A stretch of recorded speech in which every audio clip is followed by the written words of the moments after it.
Sur le tarmac de l'escadrille nationale de Niamey, les corps des 71 soldats tués soigneusement alignés. Drapés des couleurs nationales, vert, blanc et orange. Plutôt que d'exiger le départ des troupes françaises ou à tout le moins leur demander des comptes, il a préféré limoger son ministre de l'Intérieur et le patron de la gendarmerie nigérienne quand les soldats français de Barkhane ont tiré sur des civils en 2021 à Terra, en tuant 3 personnes et en blessant 11 autres. Au lieu de travailler à faire sortir les Nigériens de la pauvreté et à préserver les intérêts du Niger, il était plus préoccupé à nier l'existence du mafieux système france-africain auquel il appartient et dont le capo di tutti capi, Emmanuel Macron lui-même, reconnaît pourtant l'existence. Moi, je pense que jusqu'au président Chirac, on peut considérer que il y avait une certaine relation qui était restée la même, qui avait une relative filiation avec ce qu'avait fait le général de Gaulle à travers Jacques Foccart. Mais à partir de Sarkozy, du président Sarkozy déjà, mais avec le président Hollande et le président Macron, la politique de la France vis-à-vis de l'Afrique a totalement changé. Et ce procès qu'on fait à la France est un procès, de mon point de vue, totalement injuste, excessif, qui parle d'une France qui n'est pas celle à qui nous avons affaire, nous, aujourd'hui, comme politique africaine. Nous avons trop souvent eu une logique de rente dans notre rapport au continent africain. On a considéré que parce qu'on était la France, même quand on faisait mal, même quand on était plus cher que les copains, même quand les solutions de financement étaient moins bonnes, on allait continuer d'être pris. Je le dis parce que je l'ai vu. Nous avons aujourd'hui encore trop de nos entreprises qui ne produisent pas les travaux de meilleure qualité parce que c'est l'Afrique. Je n'ai pour ma part aucune nostalgie vis-à-vis de la France-Afrique. Mais je ne veux pas laisser une absence ou un vide derrière elle. On nous casse les oreilles avec la nécessité de rétablissement de l'ordre constitutionnel. Pourtant, Mohamed Bazoum lui-même était un ardent défenseur des coups d'État au Niger et ailleurs. Écoutons-le lors des manifestations de soutien aux putschistes qui ont renversé Mamadou Tandja en 2010.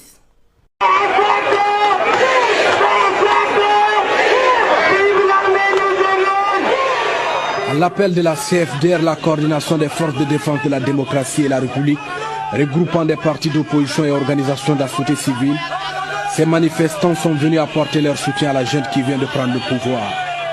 Ils ont dû braver un soleil de plomb pendant de longues heures pour manifester leur joie dans une ambiance électrique. La 6e République est passée. La 6e République est morte. Elle est partie comme elle était venue. Elle a mérité son départ. Nous avons franchi une grande étape. Nous sommes venus dire au Conseil suprême que nous le remercions. Nous allons aussi leur dire que nous leur souhaitons bonne chance. Nous allons leur dire que la CFDR est toujours debout au service du Niger. Édifiant, n'est-ce pas? Mais ce n'est pas tout. Le voilà tout récemment aux côtés de son patron Emmanuel Macron qui explique pourquoi il faut valider le coup d'État au Tchad. Je suis aussi interpellé quand même par la question posée au président Macron relativement aux situations du Tchad et au Mali. Le Niger, membre du G5 Sahel, a validé la situation de fait qui a résulté de l'assassinat du maréchal Idriss Déby Itno. Nous aurions pu nous dire, dans le cadre de l'Union africaine, qu'il s'agit d'un coup d'État. Mais ce serait simplifier les choses que de réagir comme ça. Parce que si, lorsque le maréchal avait été tué, que les débats avaient consisté à dire qu'il faut mettre en place une transition de 90 jours, appliquer la Constitution, faire en sorte qu'on ait un président élu dans les 90 jours prévus par la Constitution, alors que le pays était agressé de l'extérieur, on le sait, et n'étant pas sûr de la cohésion de l'armée, de l'état de son moral, de ses capacités à faire face à cette situation, si c'est la Constitution dans sa lettre qui devait être appliquée, il y avait des risques que ce pays, qui constitue un pôle de stabilité dans notre zone, bascule aussi dans l'instabilité. Même si nous devrions considérer qu'il s'est agi d'un coup d'État, la raison commande que nous fassions le pari que, à la faveur de cette transition pour laquelle nous avons exprimé notre point de vue et demandé de faire les choses conformément à un certain nombre d'objectifs qui nous ont été promis et sur lesquels nous sommes en train de marcher, qu'on envisage donc une transition qui permette un dialogue et qui fasse en sorte que le Tchad ait peut-être un nouveau départ. C'est le pari que nous avons fait pour la stabilité de notre région. Depuis le 26 juillet, date du putsch au Niger, il semble être de bon ton de condamner par principe les coups d'État, même si par la suite certains vont mettre en garde contre une intervention militaire qui serait un remède encore plus dangereux que la maladie que représente le coup d'État. Personnellement, je refuse catégoriquement de condamner par principe un coup d'État. Pourquoi le devrions-nous? Macron et Bazoum, on vient de le voir, ont défendu sans complexe le coup d'État au Tchad. Les Américains ont perpétré un coup d'État en Irak en 2006, en Ukraine en 2014. L'OTAN, la France et l'Angleterre ont commis un coup d'État en Libye en 2011. Les Français célèbrent jusqu'à aujourd'hui le putsch de 1789. Ils en ont même fait leur fête nationale. Et oui, la Révolution française était un coup d'État, bien sanglant d'ailleurs. Charles de Gaulle, coup d'État. Thomas Sankara, coup d'État. Jerry Rawlings, 2 coups d'État et demi qui propulsent le Ghana dans la démocratie, la stabilité et le progrès. Enfin, le progrès, c'était jusqu'à l'arrivée de Akufo-Addo au pouvoir. Aujourd'hui, ce n'est plus qu'un lointain souvenir, hélas. On a tendance, quand il a lieu chez nous en Afrique, à présenter un peu facilement le coup d'État comme le crime absolu. Je m'oppose à cette conception. Certes, on ne peut défendre valablement la relativité par rapport au coup d'État que si l'on présente des arguments par rapport à la légitimité du coup d'État. Je viens de vous en parler. La Révolution française de 1789, qui est un coup d'État, est passée crème parce qu'on a communiqué sur les privilèges de la noblesse, sur la nécessité d'égalité, on a mis le peuple en avant, etc. Mais il n'en va pas autrement du Niger ou du Mali et du Burkina avant, ou du Bénin, de la Côte d'Ivoire, du Sénégal et du Ghana, ou de la Guinée-Bissau à l'avenir. Ce que certains appellent coup d'État, c'est le renversement d'un ordre ancien qui a appauvri des pays, leur a fait perdre leur souveraineté, leur intégrité territoriale et a maintenu les populations dans la misère et l'insécurité. Les gens qui sont renversés ne le sont pas par hasard, ils sont mal élus, ils ont un déficit de légitimité. C'est pour cela que quand on chasse un président, ce sont les interventions extérieures qui demandent qu'on le réinstalle. Ce ne sont pas les populations qui sortent dans la rue pour l'exiger. C'est pour cela que quand Mohamed Bazoum est renversé, il commet toute une tribune dans le Washington Post pour supplier les Américains, les Français, la communauté occidentale de le remettre au pouvoir, mais qu'à aucun moment il n'appelle son peuple à le faire. Son peuple qu'il aurait soi-disant élu il y a 2 ans. Pourtant, on a tous vu le peuple au Soudan sortir dans la rue, réclamer le retour au pouvoir des civils. Et le monde entier a vu comment les militaires ont dû faire usage de la force et de la violence pour faire taire les manifestations. Rien de tel au Niger. Les coups d'État militaires conduits par Assimi Goïta, Ibrahim Traoré et Abdraman Tiani n'ont coûté la vie à personne. Contrairement au coup d'État constitutionnel de Alassane Dramane Ouattara, en Côte d'Ivoire, dont les supporters ont décapité Nguessan Kofi Toussaint et joué au ballon avec sa tête le 9 novembre 2020, ou aux rivières de sang déversée depuis 2021 par le démocratiquement élu Macky Sall. Quand vous traficotez la légalité du processus et que vous venez ensuite dire que le président est démocratiquement élu, vous vous condamnez à voir les coups d'État militaires se perpétuer. Pour délégitimer les coups d'État militaires, il faut relégitimer les présidents en poste. Et pour cela, il faut relégitimer les processus électoraux et les contre-pouvoirs. Il faut que tous soient de bonne qualité. Mais vous tripatouillez les listes électorales. Vous tripatouillez les candidatures. Vous tripatouillez la campagne électorale. Vous tripatouillez le déroulé de l'élection dans les bureaux de vote. Vous tripatouillez les résultats. Et une fois arrivé dans le fauteuil présidentiel, vous tripatouillez les constitutions pour vous accrocher au pouvoir. Vous instrumentalisez la justice pour faire condamner ceux qui vous dérangent et absoudre ou protéger ceux de votre clan, même s'il est établi qu'ils sont les pires voyous, voleurs et malfaiteurs de la planète. Vous instrumentalisez les forces de défense et de sécurité pour réprimer les populations et les opposants. Vous instrumentalisez les médias pour mentir aux populations et les diviser. Vous instrumentalisez le Parlement pour ne jamais avoir à rendre compte de votre gestion et de votre mauvaise gouvernance. Et c'est ça que vous nous présentez comme démocratiquement élu. Ça ne peut pas, ça ne peut plus aller quelque part. Si l'État est malfaiteur, le coup d'État est salvateur. Une fois qu'on a posé cela, que l'on a relativisé factuellement les bienfaits de la démocratie et légitimé, le cas échéant, le recours au coup d'État, la question est de savoir ce qui va se passer maintenant. La CEDEAO peut-elle vraiment faire la guerre au Niger? Je vais vous répondre sur le plan politique, juridique et militaire. Tout d'abord, il faut savoir qu'aussi bien au sein de la communauté ouest-africaine que de la communauté occidentale, tout le monde n'est pas sur la même longueur d'onde. Dans la sous-région, seuls Tinubu, Sall, Ouattara, Talon, Embalo et Akufo-Addo, les plus larbins de l'hémisphère sud, sont chauds pour faire la guerre de proxy voulue par la France. Les autres sont dans la posture service minimum. Nous pas bouger.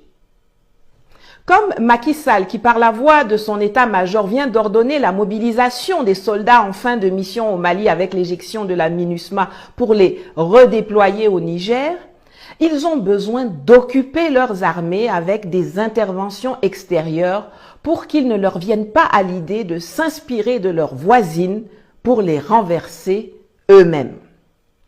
Avec l'éveil des populations africaines qui ont pris conscience de la nuisance de l'ONU et exigent le départ des casques bleus d'Afrique. Je mets d'ailleurs ici une vidéo que j'ai faite à ce sujet. Il y a de moins en moins d'opérations de maintien de la paix où on peut fourguer des éléments. Leur souci n'est donc pas Bazoum. Ils savent très bien qu'il sera exécuté à la première seconde d'une intervention militaire étrangère. Leur souci, c'est eux-mêmes. Ils craignent que la popularité et le soutien massif dont bénéficient les présidents Traoré et Goïta, non seulement auprès de leurs concitoyens, mais également dans l'opinion africaine dans son immense majorité, ne suscitent l'émulation chez leurs hommes en tenue. Ils savent très bien que pour le Niger, c'est plié. Bazoum ne reviendra pas au pouvoir. Mais c'est leur propre fauteuil qu'ils essaient de préserver. Chez les Occidentaux, on note un manque de symbiose entre la France et les États-Unis d'une part et la France et les Européens d'autre part. Les États-Unis, qui disposent de 1000 hommes et de 2 bases de drones dans le pays, ont entamé un dialogue direct avec les nouvelles autorités, contrairement aux Français qui se contentent des injonctions à distance et à travers les pantins de la CEDEAO. Le Niger est stratégique pour les Américains, non seulement à cause du renseignement, mais également à cause du gazoduc Nigeria-Algérie qui le traverse pour desservir l'Europe. Or, vous le savez, les États-Unis se sont donnés pour mission d'affaiblir l'Europe. Et après avoir procédé au sabotage des gazoducs Nord Stream 1 et Nord Stream 2 pour empêcher l'Allemagne de s'approvisionner en gaz russe, ils ne verraient pas d'un mauvais œil tout ce qui pourrait retarder la mise en service du gazoduc transsaharien et ainsi pousser l'Europe vers le gaz de schiste américain.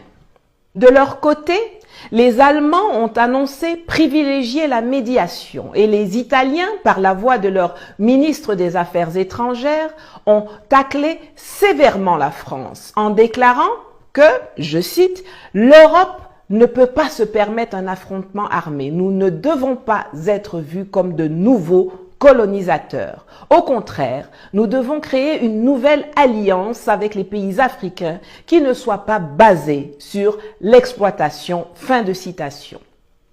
L'Algérie, la Russie et la Guinée se sont également opposés à l'option militaire, tandis que le Mali et le Burkina Faso ont prévenu qu'une agression contre le Niger serait une déclaration de guerre contre eux. Je vous remets ici la vidéo que j'ai faite à ce sujet.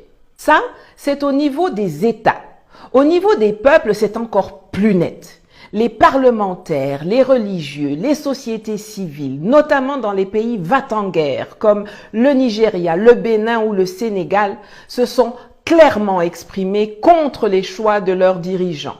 Et certains, comme le Jimwis nigérian, ont même été reçus en audience par le chef de la transition au Niger pour essayer de remettre la CEDEAO dans le jeu diplomatique qu'elle a perdu d'entrée.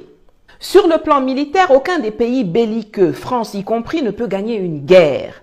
S'ils le pouvaient, cela ferait longtemps qu'ils en auraient terminé avec les terroristes qui pullulent dans la zone et endeuillent la région depuis des décennies.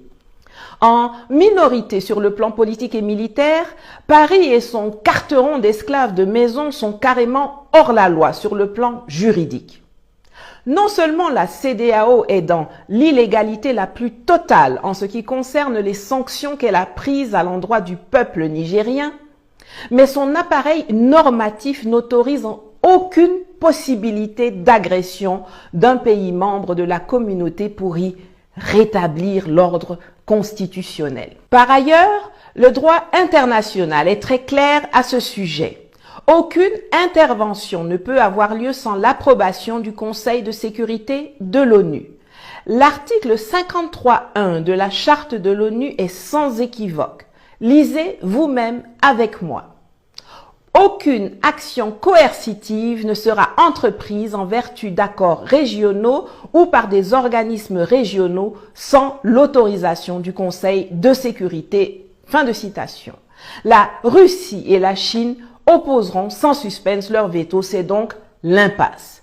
Pire, les textes même de l'Union africaine sont sans embâge. L'article 20 de la charte de l'UA stipule, je cite, « Tous les peuples ont droit à l'assistance des États parties de la présente charte dans leur lutte de libération contre la domination étrangère, qu'elle soit d'ordre politique, économique ou culturel. » Fin de citation.